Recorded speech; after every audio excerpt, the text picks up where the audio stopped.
Dear friends, welcome to Biblical Parivartana and welcome to Daily Devotions. ఈ దినానికి అంటే June 8కి సంబంధించినటువంటి వాక్య భాగం ద్వితీయోపదేశకాండం 12వ అధ్యాయం. మనం కొన్ని వచనాలు చదువుకుందాం. ఇది సుదీర్ఘమైనటువంటి అధ్యాయం. అన్ని వచనాలు చదువుకోం, కొన్ని వచనాలు చదువుకుందాం. మొదటి 11 వచనాలు చదువుకుందాం. అంతకుముందు ప్రార్థన చేసుకుందాం. May the words of my mouth and the meditation of our hearts be acceptable in thy sight, our rock and redeemer. ఆమేన్. ద్వితీయోపదేశకాండం 12 మొదటి 11 వచనాలు చదువుకుందాం.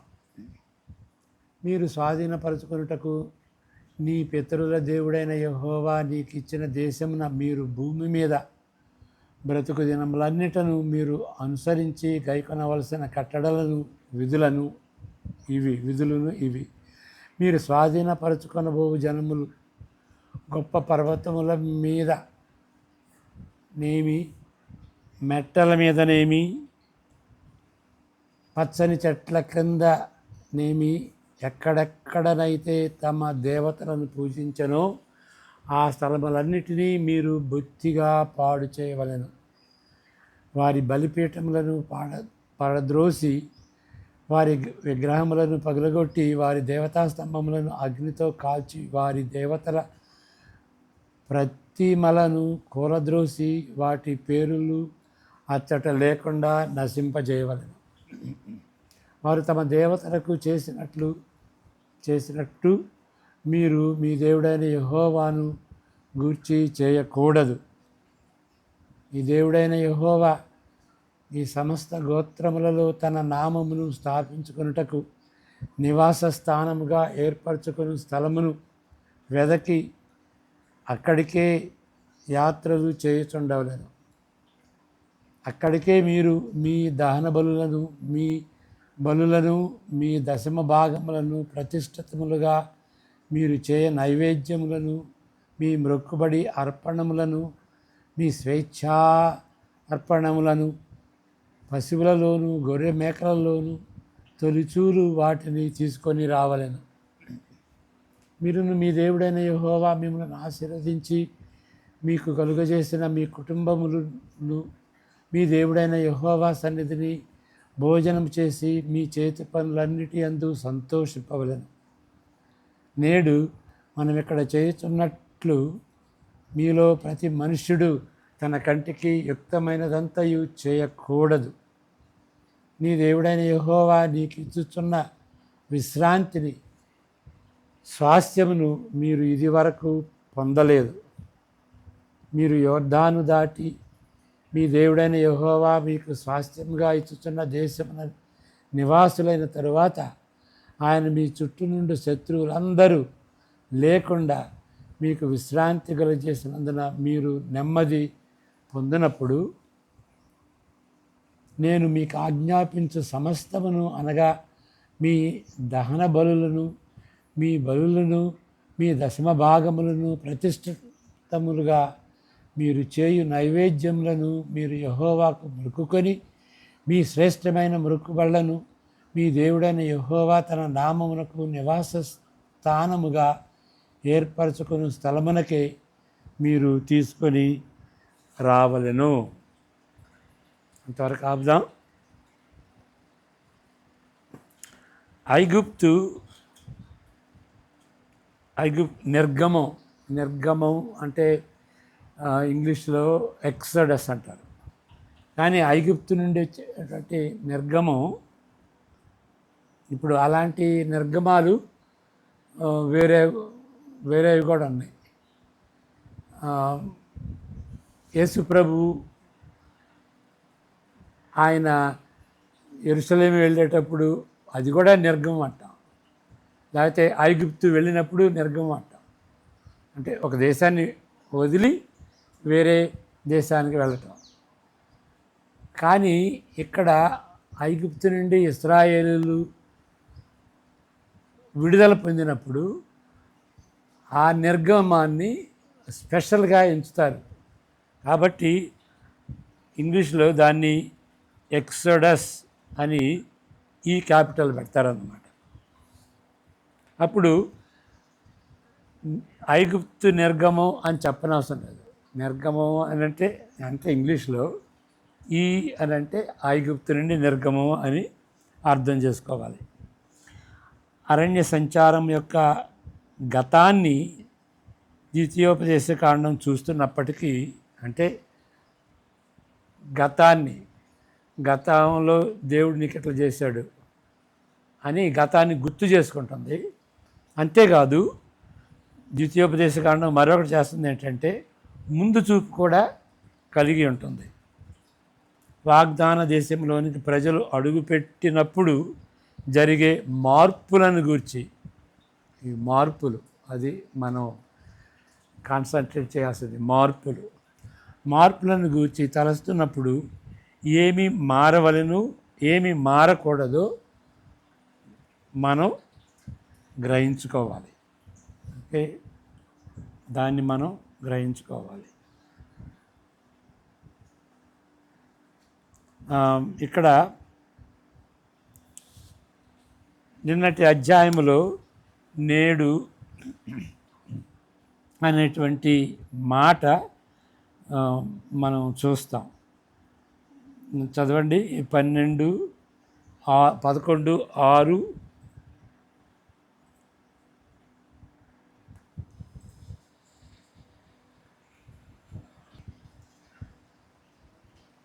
రూబేనీయులు, ఇంగ్లీషులో అయితే 11:2, తెలుగులో 6వ వచనంలో ఉంటుంది. రూబేనీయుడైన ఏలియాబు కుమారుడైన దాతాను అబీరాములకు చేసిన పనిని, భూమి నోరు తెరచి వారి ఇండ్లను గుడారములను వారి యొద్దనున్న సమస్త జీవరాశులను ఇశ్రాయేలులందరి మధ్యను మింగివేసిన రీతిని చూడకయు ఎరుగకయున్న మీ కుమారులతో నేను మాట్లాడుట లేదని నేడు తెలుసుకొనుడి. నేడు అనేది చాలా లోడెడ్ వర్డ్. మామూలుగా కీర్తనలో 95లో నేడు అనే దాని మీద పెద్ద ఎక్సిజిట్ చేస్తాడు, దాని పెద్ద వివరణ. కానీ ఇక్కడ నేడు అని అంటే మీరు కానాన్లో ప్రవేశించబోతున్నారు. నేడు అంటే అంతకు ముందుకి వ్యతిరేకంగా ఉన్నటువంటి నేడు తెలుసుకొనుడి అంటే మీరు ప్రవేశించబోతున్న సమయంలో తెలుసుకొనండి అనేటువంటి రీతిగా. ఈ గ్రంథం అంతటిలో ఈ మాట ప్రాముఖ్యమైనది. ఈ గ్రంథం అంతటిలో గతాన్ని తగిన రీతిలో అవగాహన చేసుకున్నప్పుడు నేడు వాగ్దాన దేశంలో జరగబోయే మార్పులకు సిద్ధపడగలరు. వారు సిద్ధపడతారు. గతాన్ని చూసినప్పుడు అది గతం సిద్ధపాటులాగా ఉంటుంది అన్నమాట, దానిలో ప్రవేశించడానికి. ఇక్కడ ద్వితీయోపదేశకాండం 12లో రాగల మార్పులలో అన్నిటికంటే గొప్ప మార్పు ఏంటి అంటే ప్రత్యేక దేవాలయం. అక్కడ స్థిరంగా ఉండేటువంటి దేవాలయం. తన నామమును స్థాపించుకున్నట్టుకు ఆ దేశంలో ఆయన ఏర్పరచుకొను స్థలం అని అంటాడు. ఓకే, 5:11 మనం చూసుకున్నాం. ఆయన ఏర్పరచుకున్న స్థలం అనగా ఆరాధించేవారు ఎక్కడ పడితే అక్కడ వారి సొంత బలులతో ఆరాధించలేని సమయము వస్తుంది. ఎక్కడ పడితే అక్కడ చేయకూడదు, ఒకే చోట చేయాలి అనేటువంటిది అపేక్షించవలసినటువంటి అవసరత ఉన్నది. ఎక్కడ పడితే అక్కడ చేయకూడదు. అక్కడ కేంద్రంగా ఆరాధించేటువంటి కేంద్రంగా ఉన్నటువంటి స్థలానికి, అది కేంద్రం ఎక్కడ? ముందు ప్రత్యక్ష గుడారం, అది 3 సార్లు 3 ప్రాంతాల్లో ఉన్నది. తర్వాత సొలొమోను రాజు కాలంలో అది దేవాలయంగా తయారైంది. ఈ ఇక్కడ అందుకే కాదు, సంవత్సరాల తరబడి వారితో పయనిస్తున్న ప్రత్యక్ష గుడారము ఇక ఉండదు. దాని స్థానంలో వారి దేశంలో స్థిరమైన కేంద్రమును దేవుడు స్థాపించనై ఉన్నాడు. ఇక్కడ 5:7 నుండి చదివితే అక్కడ కొన్ని వచనాలను మనం పికప్ చేసుకోవాలి. స్థలమును వెదకి అక్కడికే యాత్రలు చేయుచుండవలెను. అక్కడికే మీ దహన బలులను, మీ దశమ భాగములను, ప్రతిష్టములుగా మీరు చేయు నైవేద్యములను మీ దేవుడైన యెహోవా సన్నిధిని భోజనం చేసి మీ చేతి పనులన్నిటి యందు సంతోషింపవలెను. ఇక్కడ విందు చేయాలి. అక్కడ ఓకే. ఇప్పుడు వాళ్ళ ఇశ్రాయేలీల పండుగలు అన్నారు, విందులు అంటారు, ఫీస్ అంటారు. ఎందుకంటే ప్రతి పండుగలోనూ వాళ్ళు కలిసి భోజనం చేయాలి, బలులు తీసుకురావాలి. ఆ బలులు కొన్ని దహన బలులు దేవునికి అర్పించబడినప్పటికీ కొన్ని బలులు మరి వాళ్ళు భోంచేస్తారు, కొన్ని బలులు యాజకులకు కూడా ఇవ్వాలి. మీ చేతి పనులన్నిటి యందు అక్కడ సంతోషించేటువంటి సమయం. ఈ ఫీజు, ఈ పండుగలు సంతోషించేటువంటి సమయం. తరువాత తగిన సమయంలో షిలోహునకు, బెతేలునకు, చిట్ట చివరకు యెరూషలేమునకు ఆయన సన్నిధి తరలించబడినది. అంటే ప్రత్యక్ష గుడారం అక్కడికి వెళ్ళింది. ఆ 3 స్థలాలు షిలోహు, బెతేలు, యెరూషలేము. అచ్చట యెరూషలేం కాలం సొలొమోను కాలంలో దాని స్థానములో దేవాలయము స్థాపించబడినది. ఇప్పుడు పరిస్థితులు మారినప్పుడు వేటిని కొనసాగించాలి, ఏ ఆచారాలను కొనసాగించాలి, వేటిని కొనసాగించకూడదు అనే సమస్య ఎదుర్కొనవలసి వస్తుంది. ఆ దేశం నుండి పారద్రోలిన వారితో పాటు ఇరుగు పొరుగు ప్రాంతాల్లోని అన్యమతాచారములను ఆచరించకూడదు అని మోషే గట్టిగా చెబుతున్నాడు, నొక్కి చెబుతున్నాడు అన్నమాట. 29 నుండి 30 చదువుకుందాం. 12వ అధ్యాయం 29 నుండి 31 ఆ 3 వచనాలు. నీవు వారి దేశమును స్వాధీనపరుచుకొనుటకు వెళ్ళుచున్న జనములను నీ దేవుడైన యెహోవా నీ ఎదుట నుండి నాశనం చేసిన తరువాత నీవు వారి స్వాస్థ్యమును స్వాధీనపరుచుకొని వారి దేశంలో నివసించున్నప్పుడు వారు నీ ఎదుట నుండి నశింపచేయబడిన తరువాత నీవు వారి వెంట వెళ్ళి చిక్కుబడి వారి దేవతలను ఆశ్రయింపగోరి ఈ జనములు తమ దేవతలను కొలిచినట్లు నేనును చేసేదనని అనుకొనకుండా జాగ్రత్తగా ఉండవలెను. 31 కూడా. తమ దేవతలకు వారు చేసినట్లు నీవు నీ దేవుడైన యెహోవాను గూర్చి చేయవలదు. ఏలయనగా యెహోవా ద్వేషించు ప్రతి హేయక్రియను వారు తమ దేవతలకు చేసిరి. వారు తమ దేవతల పేరట తమ కుమారులను తమ కుమార్తెలను అగ్నిహోత్రములో కాల్చివేదురు కదా. ఒక స్పెషల్గా చెప్పాడన్నమాట. బయలుదేవతలో ప్రత్యేకత ఏంటి అని అంటే పిల్లల్ని బలిగా అర్పిస్తారు, సజీవ యాగంగా వాళ్ళని అర్పిస్తారన్నమాట. అలాంటిది మీరు చేయకూడదు అని ఒక హైలైట్ చేసి చెప్పబడింది అన్నమాట. అంటే ఒక విషయం ఏంటంటే వాళ్ళు వాళ్ళ దేవుళ్ళకి దేవతలకి చేసినటువంటి రీతిగా యెహోవాకి అదే తీరులో చేయకూడదు. అది గమనించండి. దానిలో చాలా ఇంప్లికేషన్స్ ఉన్నాయి. ఏంటంటే వాళ్ళ వరల్డ్ వ్యూని బట్టి, వాళ్ళ ఆలోచన తీరుని బట్టి వాళ్ళ ఆచారాలు ఉంటాయి. ఆ దేవుని ఎడల ఏ విధమైనటువంటి వర్ణన ఉంటుందో, అలా ఏ దేవుడైతే ఉంటాడో ఆ దేవునికి తగినట్టుగా వాళ్ళు ఆరాధిస్తారు. యెహోవా యెహోవా వేరు, ఆయన స్వభావం వేరు, ఆయన గుణగణాలు వేరు. కాబట్టి దానికి అనుగుణ్యంగా ఉన్నట్టుగానే చేయాలి. అంతేగాని వేరే దేవతలకు చేసేదాన్ని, ఆ ఆచారాలని ఈయనకి అంటుకట్టకూడదు. అది చాలా ముఖ్యమైనటువంటి విషయం. Both the world views, there are two different world views. ఆ ఆచారాలకి ఆ వరల్డ్ వ్యూ ఉంటుందన్నమాట. కాబట్టి ఆచారాలు వెనక ఉండేటువంటి అర్థం ఏంటో ఆ అర్థంతో చేస్తారు. కాబట్టి యెహోవా దేవునికి ఆ ఆచారాలు చేయకూడదు, ఎందుకంటే ఆ అర్థం ఉంటుంది, ఆ అర్థం ఉండకూడదు అనేటువంటి విధంగా చెప్పబడింది అన్నమాట. అది చాలా ముఖ్యమైనటువంటి విషయం, మనం దాన్ని గమనించాలి.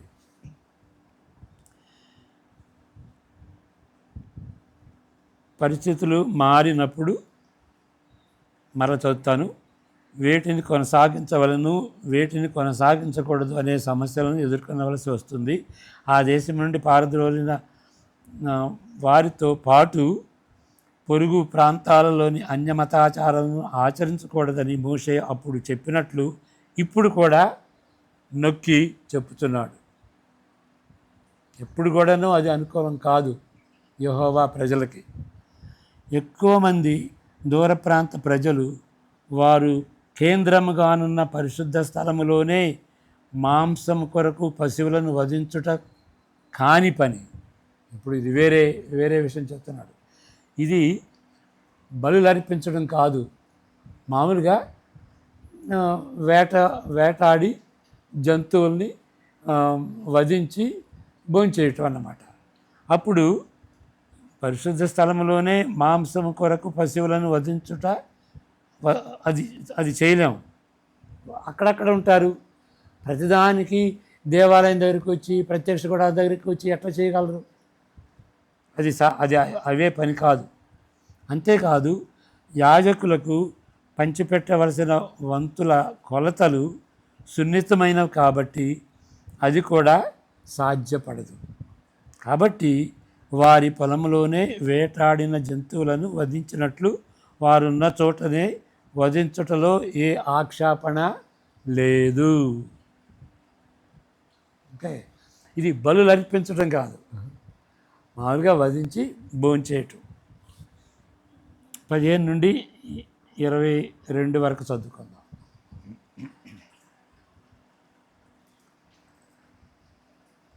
అయితే నీ దేవుడైన యెహోవా నిన్ను ఆశీర్వదించిన కొలది ఎండ్లన్నిటిలో నీ మనసు కోరు దానిని చంపి తినవచ్చును.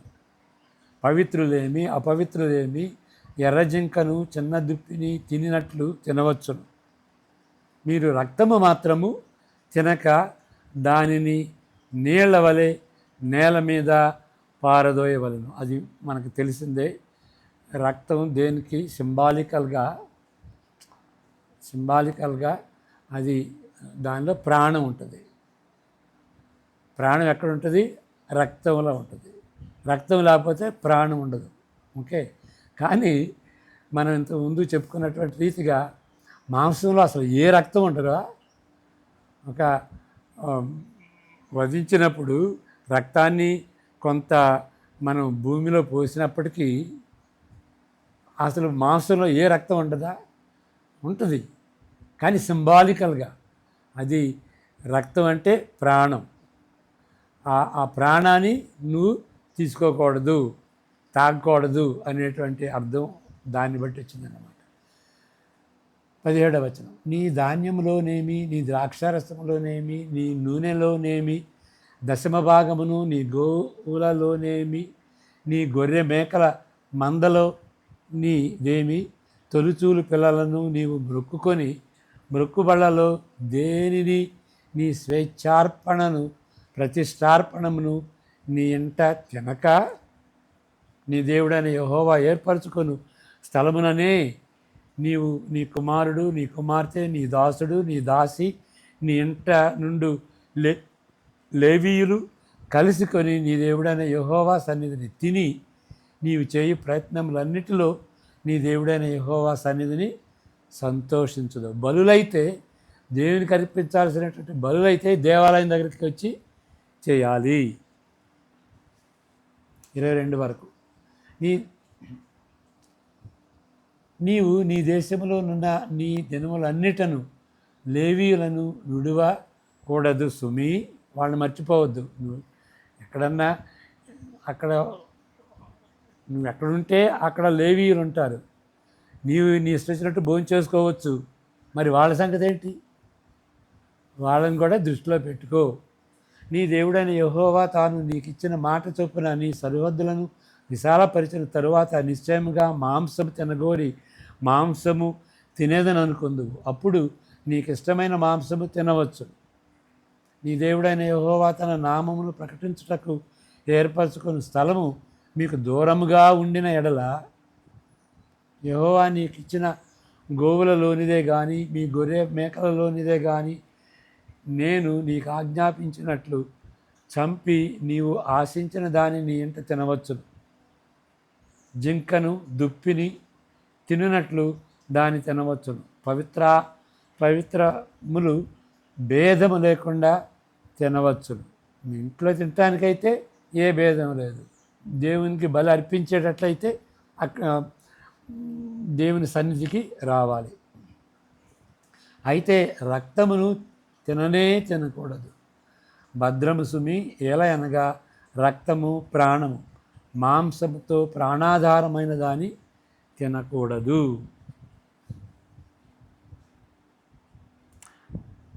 ఇక్కడ అయినప్పటికీ 3 విషయాలను ప్రభావితంగా కొనసాగించవలసినదే. అవి 3 విషయాలు ఏంటి? ఏమి కొనసాగించాలి, ఏమి కొనసాగించకూడదు? ఇప్పుడు దాకా అనుకున్నది ఏంటంటే ఇక్కడ బలులు మాత్రం ఇష్టం వచ్చిన చోట బలి అర్పించుకుని తినకూడదు. కేంద్రం దగ్గరికి రావాలి. మరి పరిస్థితి మారింది కాబట్టి. అంతకుముందు వాళ్ళు ప్రయాణం చేస్తున్నప్పుడు ప్రత్యక్ష గుడారం వాళ్ళతో వెళ్ళింది, స్థిరంగా లేదు. ఇప్పుడు ప్రత్యక్ష గుడారం ఒక చోటే ఉన్నది కాబట్టి అక్కడికి రావాలి. ఎక్కడ పడితే అక్కడ తినకూడదు, చేసుకోకూడదు. అయితే ఏంటి కొనసాగించాలి? నంబర్ 1, లేవీయుల పోషణ విషయము మర్చిపోకూడదు. ఎందువలనంటే వారిలో చాలామంది వారి పోషణార్థమై ప్రత్యక్ష గుడారము లేక దేవాలయపు సేవపై ఆధారపడతారు. 19వ వచనం చదువుకున్నాం, మరలా చదువుకుందాం. నీవు నీ దేశంలోనున్న నీ దినములన్నిటను లేవీయులను విడవకూడదు సుమి. 2వ విషయం, వారు వధించిన జంతువుల రక్తమును మాత్రము తినకూడదు. 23, 24, 25 వచనాలు. అయితే రక్తమును తినకూడదు. భద్రం సుమి. ఎలా అనగా రక్తము ప్రాణము. ఇక్కడ ఇస్తున్నాడు కారణం. రక్తము ప్రాణము, మాంసముతో ప్రాణాధారమైన దాన్ని తినకూడదు. నీవు దాన్ని తినక భూమి మీద నీళ్ల వలె పారబోయవలెను. నెక్స్ట్, నీవు యెహోవా దృష్టికి యుక్తమైన దానిని చేసినందున నీకు నీ తరువాత నీ సంతతి వారికి మేలు కలుగునట్లు దాన్ని తినకూడదు. ఇది సీరియస్గా చెప్తున్నాడు. నీకు మేలు జరగాలి అంటే రక్తాన్ని తినకూడదు. ఎందుకో మనకు తెలుసు. ఎందుకంటే రక్తం దేన్ని సూచిస్తుంది? యేసు ప్రభు యొక్క రక్తాన్ని సూచిస్తుంది. అది ఆయన చనిపోతే మనకు ప్రాణం దొరుకుద్ది, మనకు నిత్య జీవం దొరుకుద్ది. 3వ విషయం, నియమించబడిన ప్రధాన పండుగల సమయంలో ప్రతిష్ఠిత బలులను తప్పక అర్పించవలెను. ఆ సమయంలో ప్రతి కుటుంబము దేవుని సన్నిధికి రావలెను. 26, 27, 28 వచనాలు. నీకు నియమింపబడిన ప్రతిష్ఠితములను మొక్కుబళ్లను మాత్రము యెహోవా ఏర్పరచుకుని స్థలమునకు నీవు తీసుకొని పోవలెను. నీ దహన బలులను వాటి రక్త మాంసములను నీ దేవుడైన యెహోవా బలిపీఠము మీద అర్పింపవలెను. నీ బలుల రక్తమును నీ దేవుడైన యెహోవా బలిపీఠము మీద పోయవలెను. వాటి మాంసము నీవు తినవలెను. నీ దేవుడైన యెహోవా దృష్టికి యుక్తమును యథార్థమునగు దానిని నీవు చేసినందున నీకును నీ తరువాత నీ సంతతి వారికి నిత్యము మేలు కలుగునట్లు నేను నీకు ఆజ్ఞాపించుతున్న ఈ మాటలన్నిటినీ నీవు జాగ్రత్తగా వినవలెను.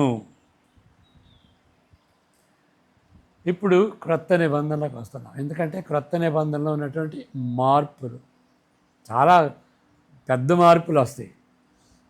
ఓకే, విమోచన చరిత్రలో మిగిలిన మార్పులను చూడగలము. వాటిని గూర్చి మనసు పెట్టి ధ్యానించాలి. ఓకే, ఉదాహరణ కీర్తనలు 95:7-17 చదువుదాం.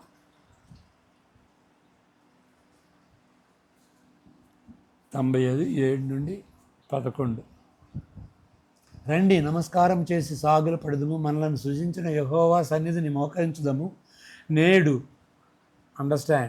నేడు మీరు ఆయన మాటను అంగీకరించిన ఎడల ఎంత మేలు.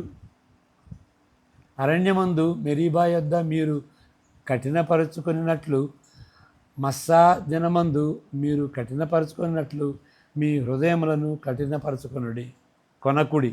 అచ్చట మీ పితరులు నన్ను పరీక్షించి శోధించి నా కార్యములు చూచిరి. 40 ఏండ్ల కాలము ఆ తరము వారి వలన నేను విసిగి వారి హృదయమును తప్పిపోవు ప్రజలు వారు నా మార్గములు తెలుసుకొనలేదని అనుకొంటిని. కావున నేను కోపించి వీరెన్నడూను నా విశ్రాంతిలో ప్రవేశింపకూడదని ప్రమాణము చేసితిని. ఇదే వాక్యభాగం హెబ్రీ పత్రిక 7వ అధ్యాయం 4-11 వరకు. ఇది నేడు అనేదాన్ని ఇక్కడ ఎక్సిజిట్ చేస్తున్నాడు, వివరిస్తున్నాడు. నేడు అంటే ఏంటి అని.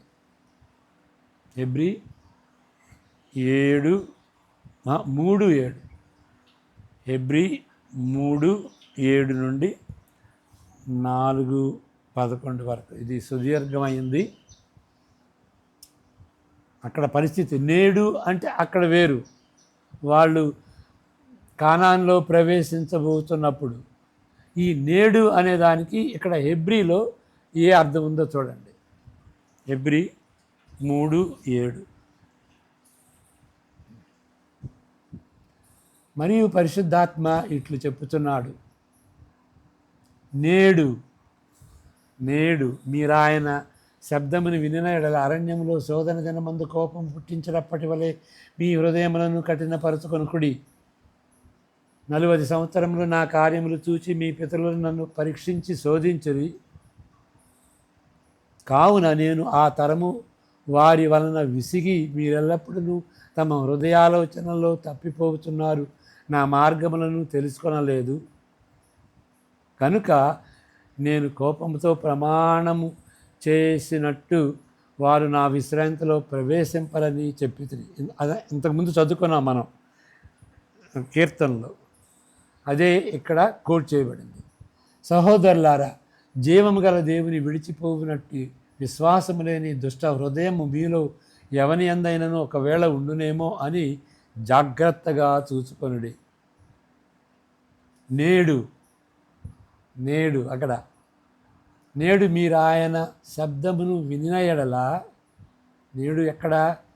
ఇప్పుడు క్రొత్త నిబంధనలో నేడు మీరు ఆయన శబ్దమును వినిన ఎడల. ఏ శబ్దం? సువార్త శబ్దం. కోపము పుట్టించినప్పటి వలె మీ హృదయములను కఠినపరచుకొనకుడి. ఆయన చెప్పాను గనుక కొనకుడని ఆయన చెప్పాను కనుక పాపము వలన కలుగు భ్రమచేత మీలో ఎవడను కఠినపరచుకుంటున్నట్లు నేడు అనబడు సమయం ఉండగానే ప్రతిదినమును ఒకరికొకడు బుద్ధి చెప్పుకొనుడు. ఇక్కడ నేడు అని ఉంది కదా, మరలా అక్కడ నేడు అంటే ఏంటి అంటే మొదటి రాకడ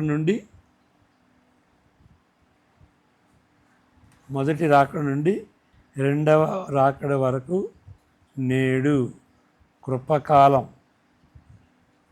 కాబట్టి ఈ నేడు అనేది ఉన్నప్పుడే మనం ఇక్కడున్నాం అనుకోండి, ఎక్కడున్నామో తెలియదు. ఈ కృపకాలంలో ఉన్నాం మనం. యేసు ప్రభు వచ్చేటప్పటికి కృపకాలం ముగిస్తుంది. The door shall be shut. ఇక అయిపోద్ది, తీర్పు ఉంటుంది. చదువుకుందాం. Will continue with the 3:14. పాపము వలన కలుగు భ్రమచేత మీలో ఎవడును కఠినపరుచుకుంటున్నట్లు నేడు అనబడు సమయముండగానే ప్రతి దినమును ఒకరినొకడు బుద్ధి చెప్పుకొనుడి. ఏలయనగా మొదటి నుండి మనకున్న దృఢ విశ్వాసము అంత మట్టుకు గట్టిగా చేపట్టిన ఎడలనే క్రీస్తులో పాలివారమయ్యుందుము. అంటే కొనసాగించాలి. స్టార్ట్ చేశారు వాళ్ళు. యూదా బ్యాక్గ్రౌండ్ నుండి వచ్చి యేసుప్రభుని నమ్మారు. కానీ తర్వాత ఆలోచిస్తున్నారు, ఏంటి యేసుప్రభుని నమ్మాలా, యూదా మతాన్ని నమ్మాలి, రెండు కలవేసి జీవించకూడదా అనేటువంటి ఆలోచనలో ఉన్నప్పుడు, లేదు యేసుప్రభు యందు మీరు కొనసాగాలి, అంతేగాని రెండిటికి అంటగట్టకూడదు, రెండింటినీ కలపకూడదు, సంయోగం చేయకూడదు, మత సమ్మేళనం చేయకూడదు అని చెప్తున్నాడు. కాబట్టి వాటిని వదిలేసేయండి. కాబట్టి మీరు ఎట్లయితే మొదలెట్టారో దానిలో చివరి కొరకు కొనసాగండి అంటున్నాడు. కొనసాగండి. నేడు అనే కృపకాలం ఉన్నప్పుడే మీరు జాగ్రత్త పడండి.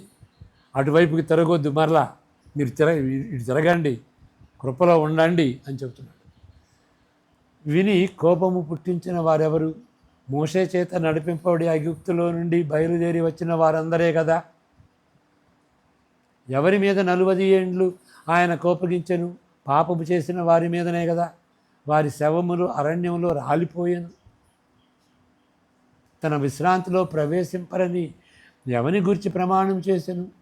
అవిధేయులైన వారిని గూర్చియే కదా. కాగా అవిశ్వాసం చేతనే వారు ప్రవేశింపలేకపోయిరని గ్రహించుతున్నాము. తర్వాత దయచేసి మీరు చదువుకోండి. ఇక్కడ దానిలో ఉన్నటువంటి జిస్టు మీకు చెప్పాను. నేడు అనేది అంటే నేడు అనేది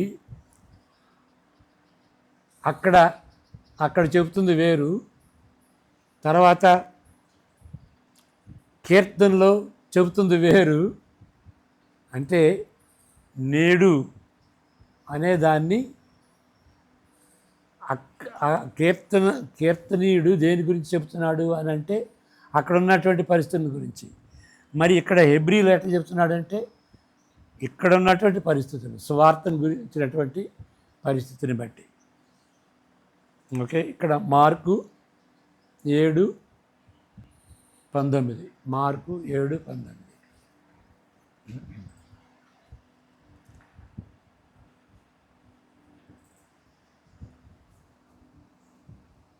అంటే మనం ఇక్కడ ఈ వాక్యాల్లో, క్రొత్త నిబంధన వాక్యాల్లో మనం చూస్తుంది ఏంటి అంటే పరిస్థితిని మారినాయి. అప్పుడు వేరు, ఇప్పుడు వేరు. పరిస్థితులు మారినాయి. ఏ విధంగా మారినాయి? కాబట్టి దేని మీద కాన్సన్ట్రేట్ చేయాలి, దానికి తగినట్టుగా మనం జీవించాలి. నేడు అనేది అప్పుడు అర్థం వేరు, నేడు అనేది ఇప్పుడు అర్థం వేరు. ఓకే, అది వారి హృదయంలో ప్రవేశింపగా కడుపులోనే ప్రవేశించి బహుర్భూమిలో విడవబడును.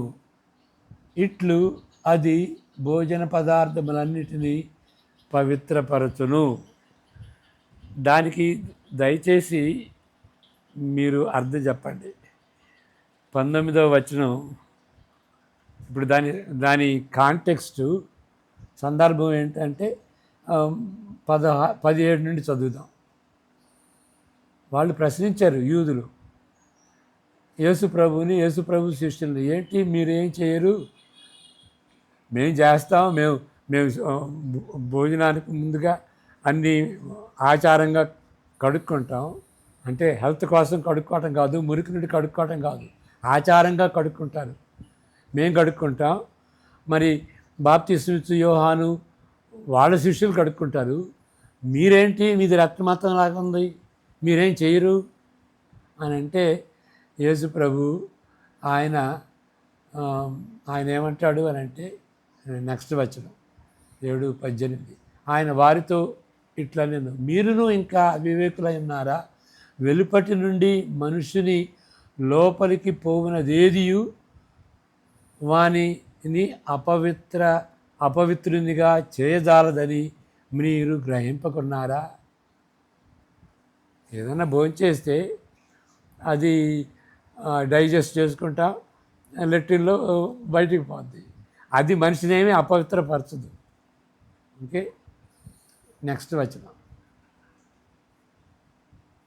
ఆయన అది వాని హృదయంలో ప్రవేశింపక కడుపులోనే ప్రవేశించి బహిర్భూమిలో విడవబడును. ఇట్లు అది భోజన పదార్థములన్నిటినీ పవిత్రపరచును. ఏంటిది ఇప్పుడు నేను అడిగేటువంటి ప్రశ్న, అది అని 2 చోట్ల ఉంది కదా. అది వాని హృదయంలో ప్రవేశింపగా కడుపులోనే ప్రవేశించి, అది అంటే తిన్నటువంటి భోజనం. ఓకే, బహిర్భూమిలో విడవబడను. ఇప్పుడు ఇక్కడ ఇట్లు అది ఏది, ఇట్లు అది భోజన పదార్థములన్నిటినీ పవిత్రపరచును. భోజనం అది అంటే భోజనమా, భోజన పదార్థాలని పవిత్రపరచుద్దా? మీరు ఎంతనా చదవండి, దాని మీద ఏ అర్థం కాదు. మీరు ఉదయం నుండి సాయంత్రం వరకు తలక్రిందులు చేసి జపం చేసినా కానీ ఏం అర్థం కాదు. కానీ ఇప్పుడు కింగ్ జేమ్స్ వెర్షన్లో కూడా మీరు చూడండి, king James వెర్షన్లో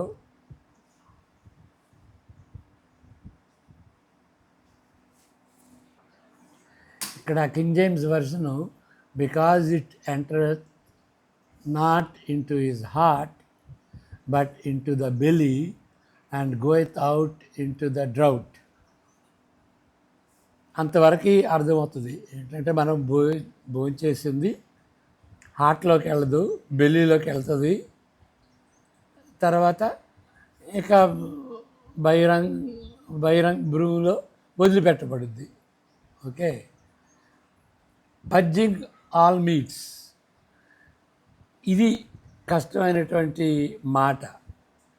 purging all meets, ఏది పర్జింగ్ చేసేది, ఏది శుద్ధి చేసేది? పర్జింగ్ అంటే శుద్ధి చేయటం. ఆల్ మీట్స్ అంటే భోజనాన్ని శుద్ధి చేస్తుందా? ఏది శుద్ధి చేసేది అనేది అగోచరంగా ఉంటుంది.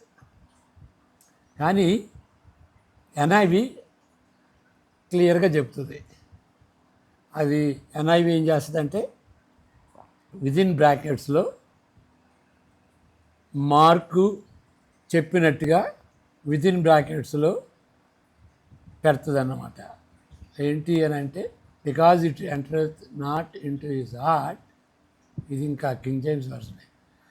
1500 BC, 15 అంటే 500 సంవత్సరాల తర్వాత ఇంకా నేడు ప్రవేశించండి అంటున్నాడు. అంటే ఆ యొక్క ప్రవచనం ఈ యెహోషువ ద్వారా అది నెరవేరలేదు. ఎందుకంటే యెహోషువలో 1500 BCలో చెప్పాడు, ఇంకా నేడు అనేది ఉంది, ప్రవేశించండి అంటున్నాడు దేవుడు. అంటే యెహోషువ కాలంలో వాళ్ళు ప్రవేశించలేదన్నమాట, విశ్రాంతిలో ప్రవేశించలేదన్నమాట. అంటే ఈ వాళ్ళు ఎవరు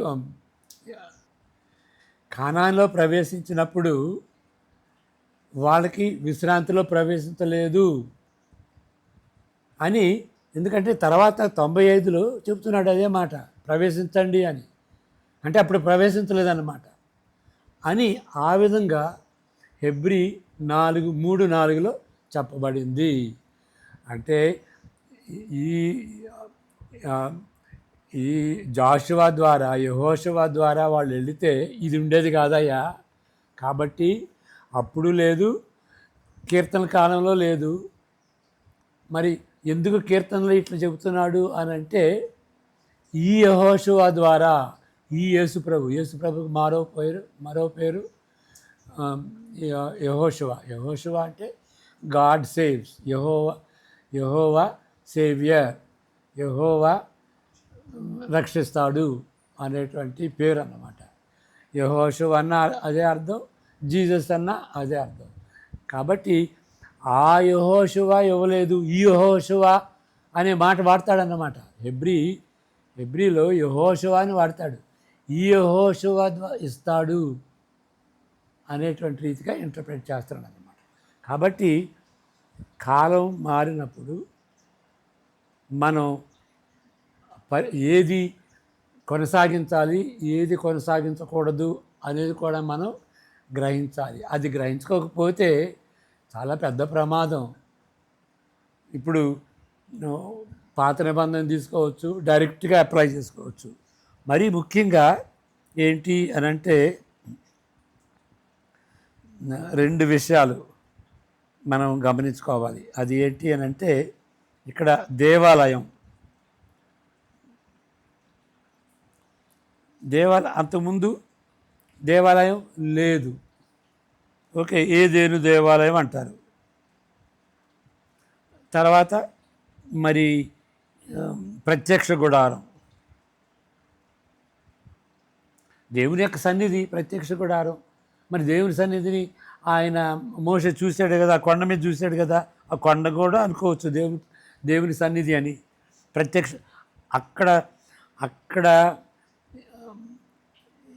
అక్కడ ప్రత్యక్షమైనటువంటిదే.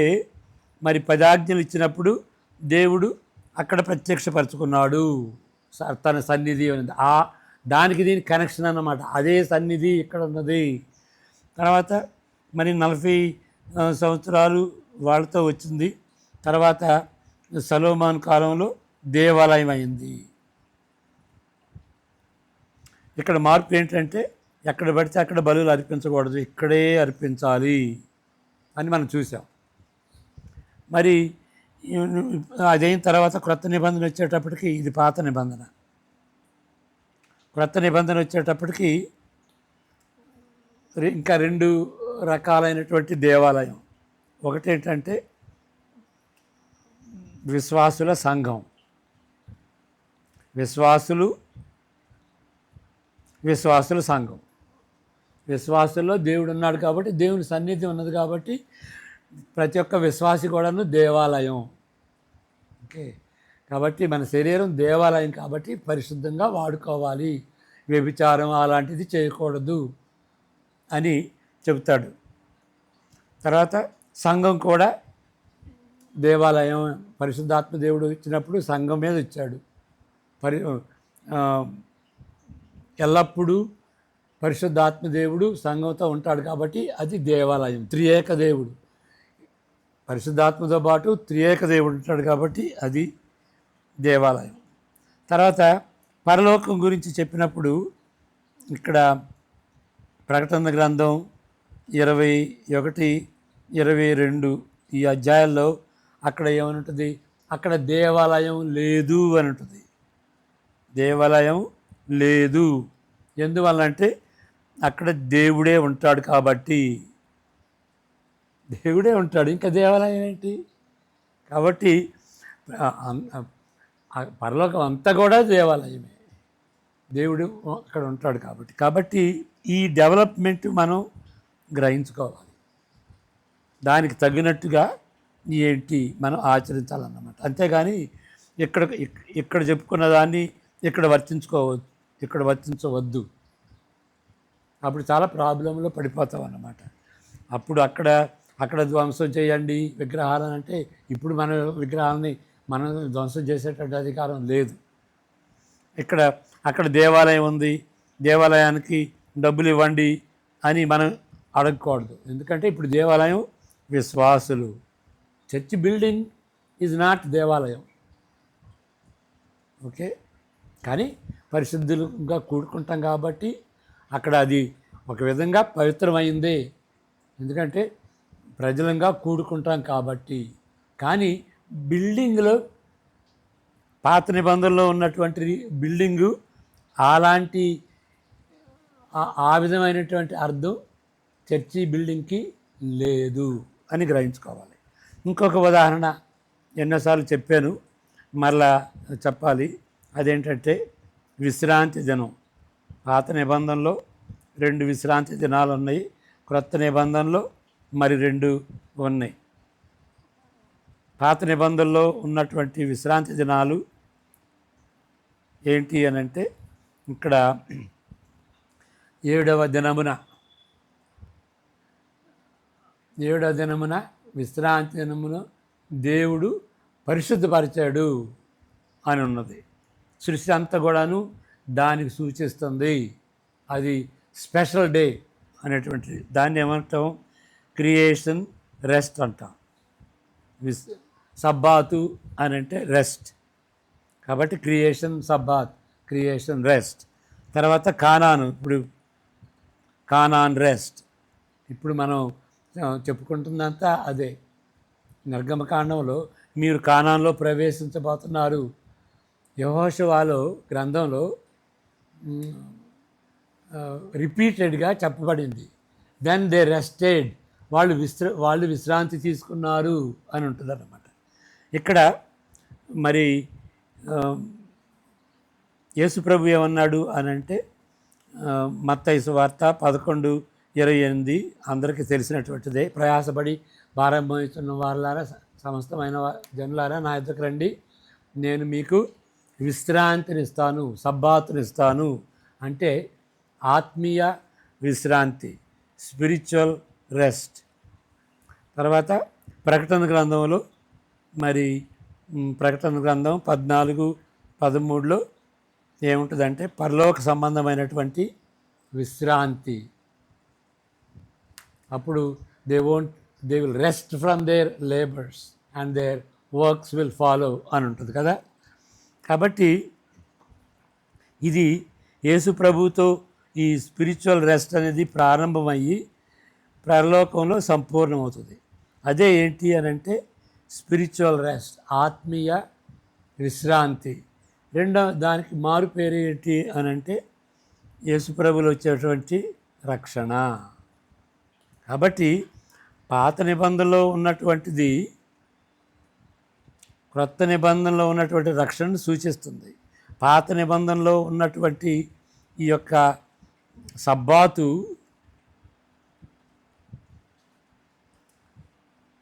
ఒక సింబల్గా, ఒక టైప్ లాగా, ఒక ఛాయలాగా ఉంటుంది. దేనికి ఛాయ? యేసు ప్రభులో వచ్చేటువంటి రక్షణకు ఛాయ. ఈ కాలాలను మనం చేసుకోవాలన్నమాట. లేకపోతే ఇప్పుడు కూడాను మనం విశ్రాంతి దినాన్ని పరిశుద్ధంగా ఆచరించాలి, 10 ఆజ్ఞల్లో ఉంది కాబట్టి. ఎందుకు 10 ఆజ్ఞల్లో ఉందంటే అది అంత ముఖ్యం. యేసు ప్రభువులో ఉండేటువంటి రక్షణ ద్వారా వచ్చేటువంటి రక్షణ అంత ముఖ్యం కాబట్టి అది 10 ఆజ్ఞల్లో దాన్ని దేవుడు ఇమిడ్చాడు. అంతేకాదు కీర్తనలు 118:24 మరి నేడు అని ఉంది కదా. Today this is the day that the lord has made. నేడే శుభదినం అని అంటాం కదా. ఏంటి నేడు అంటే? కీర్తనలు 95లో మనం చదివినటువంటి ఆ నేడు అంటే ఈ నేడు అన్నమాట. ఈ నేడు యేసు ప్రభు మొదటి రాకడ నుండి 2వ రాకడ వరకు ఆ మధ్యకాలం ఉన్నటువంటి నేడు కృపకాలం, కృపయుగం. అందువల్లనే 2 కొరింథీ 6:7లో అపోస్తలుడైన పౌలు కూడా చెప్తాడు, నేడే రక్షణ దినం అంటాడు. నేడు.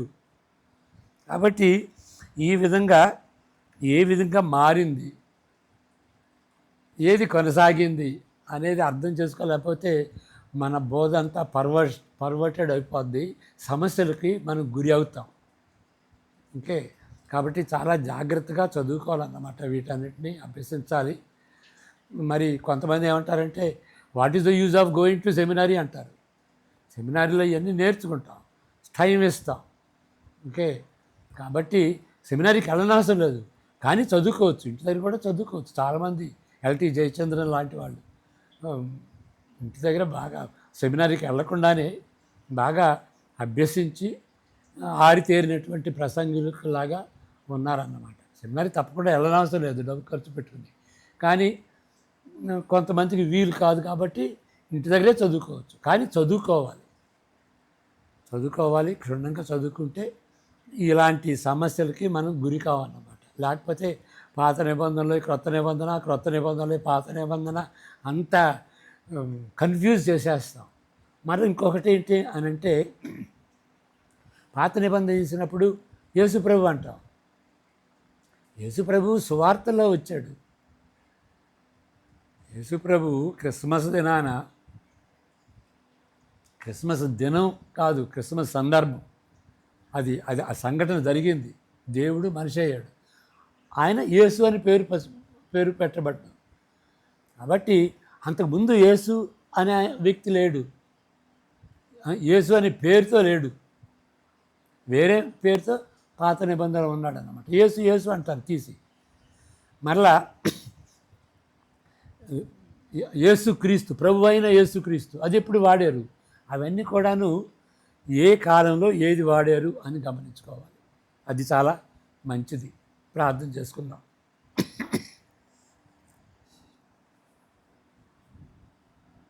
యెహోవా నిన్ను ఆశీర్వదించి కాపాడునుగాక, తన సన్నిధి కాంతిని నీపై ఉదయింపజేసి నిన్ను కరుణించునుగాక. ఆయన సన్నిధి కాంతిని నీపై ప్రకాశింపజేసి నిన్ను నీ ఇంటి వారిని ఇప్పుడు ఎల్లప్పుడూ మీకు సమాధానము అనుగ్రహించునుగాక. ఆమేన్. God bless you.